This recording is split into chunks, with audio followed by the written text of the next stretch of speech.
ne veulent pas d'un État dont la vocation essentielle qu'ils avaient oubliée et que nous souhaitons restaurer est protéger les Sénégalais. L'État protecteur, entre autres, c'est celui qui a rendu gratuite l'hémodialyse pour les insuffisants rénaux au sein des structures publiques. C'est celui qui a mobilisé 34 milliards pour se porter au secours des victimes de l'insécurité alimentaire consécutive à la sécheresse, alors qu'il s'en était totalement désintéressé. C'est celui qui a organisé une opération de sauvegarde du bétail, vous le rappeliez, et protégé les éleveurs de notre pays. C'est celui qui a injecté en urgence 34 milliards pour sauver une campagne agricole qui, au début de l'année 2012, ne disposaient même pas de couverture budgétaire omise par leurs soins. C'est celui qui a fait procéder au relèvement des retraites. C'est celui qui a dépensé 120 milliards pour éviter une explosion des tarifs de l'électricité due à la flambée des prix du pétrole. C'est celui qui a pris le parti d'une plus juste rémunération de l'effort des producteurs agricoles. L'État protecteur, dont les signataires de la motion de censure ne veulent pas, c'est enfin l'État dont vous avez approuvé par votre vote, honorables députés, certaines dispositions de haute portée sociale que le gouvernement a souhaité traduire dans sa politique budgétaire pour 2013. Je veux notamment parler, mais simplement rappeler, que 10 milliards ont été prévus pour la Caisse autonome de protection sociale universelle. 29 milliards vont permettre d'alléger l'impôt sur le revenu des Sénégalais et accroître leur pouvoir d'achat. 5 milliards pour la mise en place du fonds de garantie des investissements prioritaires afin de financer les projets des jeunes et des femmes. 66 milliards au titre de la phase d'urgence du programme de lutte contre les inondations.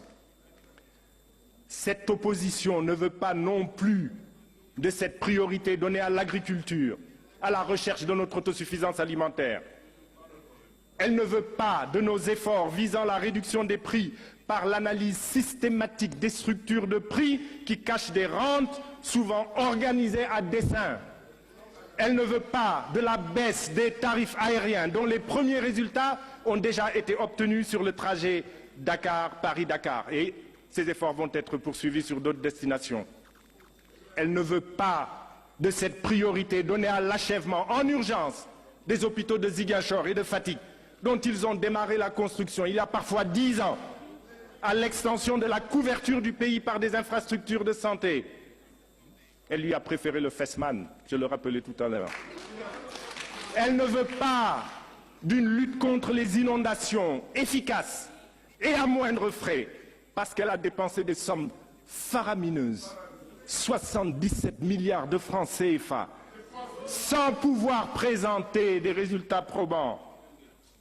Elle ne veut pas de la multiplication des forages à travers tout le pays et dont la mise en eau, pour certains, a déjà commencé. Elle ne veut pas du pont de Ndioum, des routes qui doivent relier Richard Toll à Bakel. Elle ne veut pas du pont de Kolda et d'une route du Sud remise à neuf et qui aiderait à désenclaver la Casamance.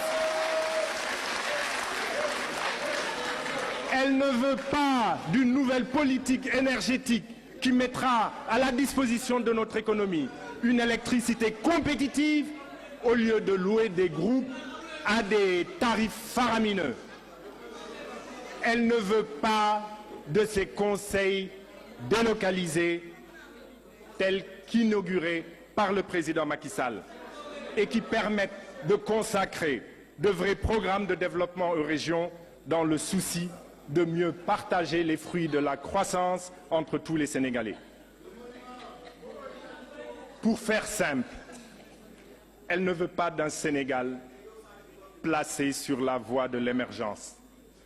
Elle regrette déjà cet État qu'ils avaient construit et qui n'avait plus que l'objectif de fabriquer des milliardaires étant d'enrichis illicites grâce aux ressources